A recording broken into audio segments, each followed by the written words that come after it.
नमस्कार, आपण पाहत आहात विजयन लाईव्ह न्यूज। निवडणूक खूप चुरशीची होणार आहे।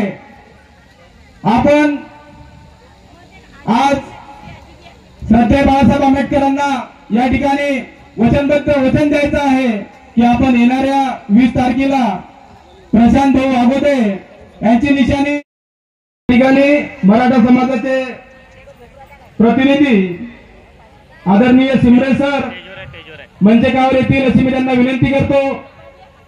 तसेच भानुदास बोराडे पाटील हे सुद्धा मंचकावर येतील। तसेच मुस्लिम समाजाच्या वतीने मुस्लिम समाजाचे नेते मंडळी त्यांचे प्रतिनिधी लुकमान कुरेशी